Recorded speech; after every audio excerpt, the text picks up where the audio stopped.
12 hal yang masih dibolehkan ketika puasa. Dalam berpuasa, kita dituntut untuk mengetahui semua ilmu yang berkaitan dengannya agar puasa kita tidak sia-sia. Termasuk ilmu tentang hal-hal yang masih dibolehkan kita lakukan saat kita melaksanakan salah satu rukun Islam yang mulia ini.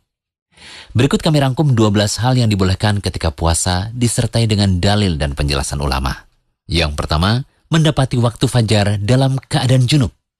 Dari Aisyah dan Ummu Salamah radhiyallahu anhuma mereka berkata, Nabi SAW pernah mendapati waktu fajar atau waktu subuh dalam keadaan junub karena bersetubuh dengan istrinya. Kemudian beliau SAW mandi dan tetap berpuasa. Yang kedua, bersiwak ketika berpuasa. Dari Abu Hurairah, Nabi SAW bersabda, seandainya tidak memberatkan umatku, niscaya akan kuperintahkan mereka untuk menyikat gigi atau bersiwak setiap kali berwudu. Hadis ini dikeluarkan oleh Bukhari dalam kitab sahihnya secara mu'alaq atau tanpa sanad. Dikeluarkan pula oleh Ibnu Khuzaimah dengan sanad lebih lengkap. Syekh Albani mengatakan bahwa sanad hadis ini sahih. Imam Al-Bukhari membawakan hadis tersebut dalam judul bab siwak basah dan kering bagi orang yang berpuasa. Judul bab ini mengisyaratkan bahwa Imam Al-Bukhari ingin menyanggah sebagian ulama, seperti ulama Malikiyah dan Asy'abi yang memakruhkan untuk bersiwak ketika berpuasa dengan siwak basah. Lalu bagaimana dengan sikat gigi?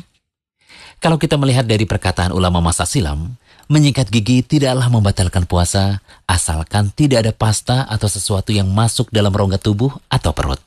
Imam Nawawi rahimahullah berkata, jika seseorang bersiwak dengan siwak yang basah, lantaran cairan dari siwak tadi terpisah lalu tertelan, atau ada serpihan dari siwak yang ikut tertelan, puasanya batal. Hal ini tidak ada perbedaan di antara para ulama Syafi'iyah. Al-Fawroni dan yang lainnya pun menegaskan seperti itu. Kalau saran kami sih, waktu menyikat gigi bisa dilakukan setelah makan sahur atau berbuka. Bagaimana?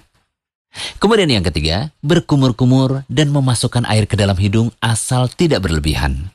Nabi SAW bersabda, bersungguh-sungguhlah dalam beristinsyak atau memasukkan air dalam hidung, kecuali jika engkau berpuasa. Ibnu Hajar rahimahullah mengatakan, jika dikhawatirkan sehabis bersiwak terdapat sesuatu yang basah di dalam mulut, seperti sesudah berkumur-kumur dan masih tersisa sesuatu yang basah di dalam mulut, maka itu tidak membatalkan puasa walaupun sesuatu yang basah tadi ikut tertelan. Keempat, bercumbu dan mencium istri selama aman dari keluarnya mani. Dari Aisyah radhiyallahu anha, beliau berkata, Nabi SAW biasa mencium dan mencumbu istrinya sedangkan beliau dalam keadaan berpuasa. Beliau melakukan demikian karena beliau adalah orang yang paling kuat menahan syahwatnya. Kelima, bekam dan donor darah jika tidak membuat lemas. Dari Ibnu Abbas radhiyallahu anhu berkata bahwa Nabi SAW berbekam dalam keadaan berihram dan berpuasa. Anas bin Malik radhiyallahu anhu ditanya, apakah kalian tidak menyukai berbekam bagi orang yang berpuasa?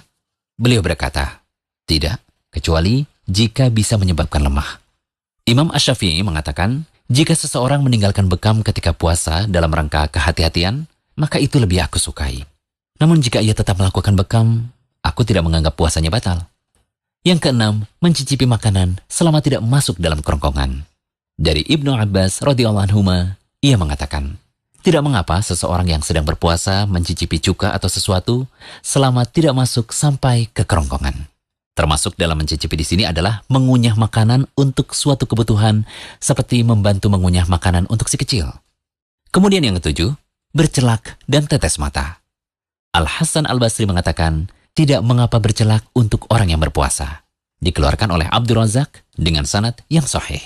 8. Mandi dan menyiramkan air di kepala untuk membuat segar.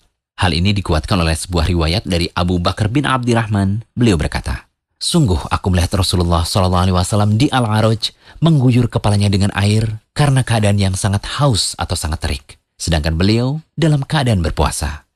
Penulis Aunul Ma'bud mengatakan hadis ini merupakan dalil bolehnya orang yang berpuasa untuk menyegarkan badan dari cuaca yang cukup terik dengan mengguyur air pada sebagian atau seluruh badannya. Inilah pendapat mayoritas ulama dan mereka tidak membedakan antara mandi wajib, sunnah, atau mubah. 9. Menelan dahak. Menurut madhab Hanafiyah dan Malikiyah, menelan dahak tidaklah membatalkan puasa, karena ia dianggap sama seperti air ludah dan bukan sesuatu yang asalnya dari luar. 10. Menelan sesuatu yang sulit dihindari, seperti masih ada sisa makanan, atau seperti darah pada gigi yang ikut pada air ludah dan jumlahnya sedikit serta sulit dihindari. Maka seperti ini tidak mengapa jika tertelan. Namun jika darah atau makanan lebih banyak dari air ludah yang tertelan, lalu tertelan, maka puasanya jadi batal. 11. Makan minum atau berjima dalam keadaan lupa. Dari Abu Hurairah radhiyallahu anhu, ia berkata, Rasulullah SAW bersabda, barang siapa yang lupa, sedang ia dalam keadaan puasa, lalu ia makan atau minum, maka hendaklah ia sempurnakan puasanya. Karena kala itu, Allah yang memberi ia makan dan minum. Ke-12, muntah yang tidak sengaja. Dari Abu Hurairah radhiyallahu anhu, Nabi SAW bersabda, barang siapa yang muntah menguasainya, atau muntah tidak sengaja, sedangkan ia dalam keadaan puasa, maka tidak ada qadha baginya. Namun apabila dia muntah dengan sengaja, maka wajib baginya membayar qadha. Nah, itulah hal-hal yang masih boleh dilakukan saat puasa dan tidak menyebabkan puasa kita batal. Semoga bermanfaat. Jangan lupa kunjungi rumaiso.com. Update setiap hari, insya Allah.